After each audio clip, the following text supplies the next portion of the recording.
The first thing that happened that morning was a wrecker's boom scraping the gravel by my dock and Marla Finch standing there like she owned the sunrise, clipboard in hand, and a look that said she'd already written the story in her head.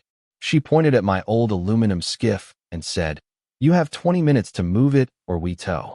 I laughed, soft and small, because my grandfather's name was carved on that hull, and because sometimes the world asks you to prove a thing you already know to be true. We lived on Willow Hollow, a little spread of houses that pretended at being a neighborhood and secretly loved being a stage. Marla ran the homeowners group like a clerk with a vendetta, decorative, relentless, convinced rules were a weapon and community was a performance she could direct. I kept my head down, mowed the lawn, fixed the dock when storms chewed it up. I kept a shelf of patience because my grandfather's deed was tucked away in a drawer and my family does things by paper and time, not by shouting. That morning, the shout came for me. She made the spectacle.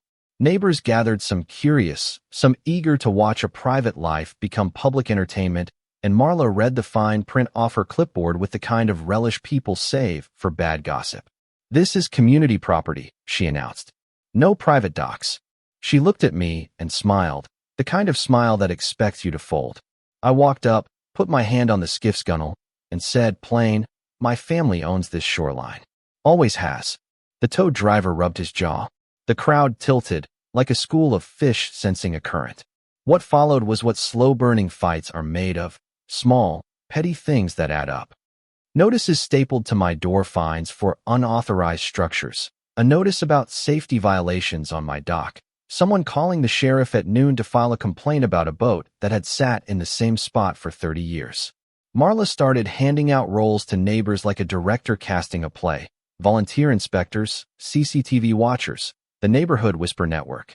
It was theater dressed in bylaws. I could have called her bluff and gone to the press, or I could have done what my grandfather taught me: quiet work, a ledger and proof. I drove down to the county clerk the next morning, the smell of old paper thick in the air and sunlight like dust motes in a library. The clerk looked at the parchment and shrugged like a guardian who's seen property fights like seasonal storms. When I slid the deed across the countertop, yellowed, stamped, signed by hands that had long stopped arguing, the clerk's face softened the way someone's face does when they realize a ghost is real. Marla doubled down. She held a community meeting that night with pamphlets and a projector, playing footage of my dock from angles that made it look like an intrusion.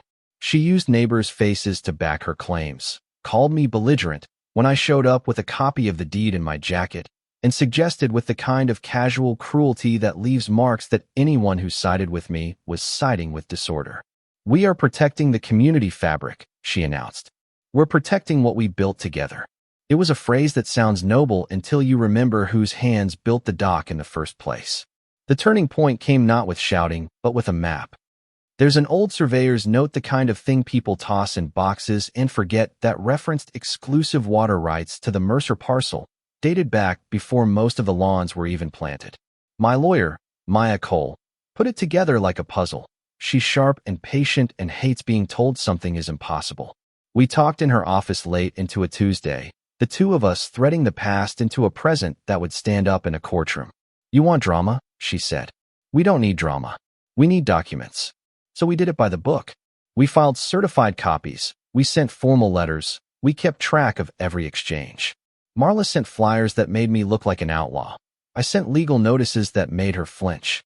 The neighborhood split the way neighborhoods do, friends along property lines, children playing on lawns that suddenly felt like battlefields. Sheriff Tom Reyes came by once, polite and careful, and told both of us to breathe, because his job is to keep people from hurting one another, not to untangle decades of paper. Marla wasn't a cartoon villain. She had reasons that fit neatly into human flaws.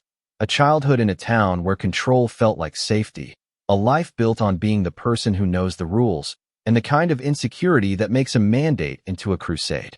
When she cornered me at the annual picnic, when the church ladies were serving too sweet cake, and the band played something nostalgic, she said, "Lo, you know why I do this, Ethan."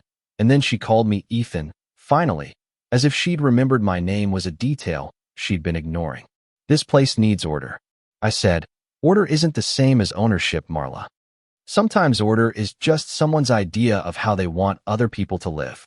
Court was the opposite of the picnic, fluorescent light instead of fairy lights, a room designed for tempering heat into rulings. Maya was authoritative. Her voice was the calm center of a storm. Marla's lawyer tried theatrics, a cascade of fees, claims about nuisance and precedent. A file of signed affidavits from neighbors claiming the dock was unpermitted. We presented the deed, the survey maps, the tax records that matched property descriptions, and a steady, stubborn history of my family's care for that stretch of shoreline. The judge read the documents and then read us. He saw the weight of paper and the weight of community, and it was obvious which stood on firmer ground. There was a moment in the courtroom that felt like a scene from a play, Marla leaning forward as if to roar, then catching herself and folding into the posture of a woman hearing the thing she's based her life around being questioned. This community depends on trust, she said, voice small for a moment. What do you expect me to do when people don't play by the rules? I walked up to the rail, palms flat on polished wood, and said, I expect you to trust the law, Marla, not the applause of the crowd. That line made a hush, the kind that shows up when everyone realizes the argument has finally been named. The judge's ruling wasn't cinematic fireworks, it was legal, clean, a dismissal of the HOA's claims with instructions that certain fines be retracted and that future enforcement be more carefully reviewed. But outside the courthouse, things looked different. Marla's allies dissolved like fog in sunlight. Some apologized, some avoided my gaze, and a few met me and said, quietly, that they'd misread the pages of their own history. The neighborhood felt lighter in places you can't measure with a surveyor's tape, lighter where kids play, lighter at the docks where fishermen tie their boats, lighter on porches where conversations now begin with, I'm sorry, rather than you can't. Marla? She made one last scene because she was a creature of scenes. At the annual Lake Festival, she planned a dramatic unveiling of a community standards plaque on the shore, complete with ribbon and camera. I showed up because I wanted to see how the story would end. When she tugged the ribbon, someone near the edge of the dock, a teenager who had borrowed my boat for a summer and learned to silence his phone and listen to the lake, leaned too far. The board slipped, and she went down, soaked and sputtering, the plaque half chewed by the water.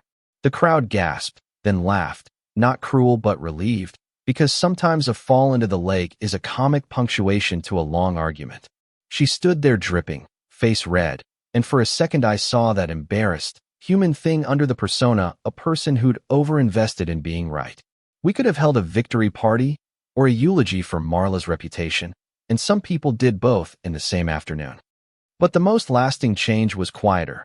The neighborhood meeting rules were rewritten to require more evidence, more transparency. The HOA board was reconstituted with people who liked rules but preferred them to be fair, and the dock got a small plaque of its own, a brass plate that read, Mercer Family Dock Estate 1962 Stewardship, not Control. I hung it myself, hands steady from work and from a kind of relief that takes a while to settle. The story didn't end with everyone holding hands. Some folks still think I should have been louder, some think I should have given in. There's still a group of neighbors who whisper that community means uniformity and that private history is just an excuse to hoard a view. But there's also a kid learning to row and a couple who bring coffee to the dock every morning, and mornings now have an extra softness to them, as if the lake is breathing easier. If there's a lesson, it's not a tidy one. Paper mattered, so did patience. Proof matters, but so does the manner of presenting it. I learned that public fights leave scars, and that justice, when it lands, is often boring and exacting and, oddly, merciful. Marla learned, I hope, that rules aren't the same as righteousness. The neighborhood learned to ask for receipts before applause. So what should you say about it? Was I right to stand my ground? Was Marla wrong to try to enforce order the way she did? Is legacy something to be defended at all costs? Or is it a responsibility to share? Tell me what you think, drop a comment, and don't just pick a side. Explain why. Share a time when you had to prove something that felt obvious, or tell me about a rule that felt more like control than community. If this story sits with you, share it, because I bet there's someone else out there with a deed in a drawer and a story they're afraid to tell.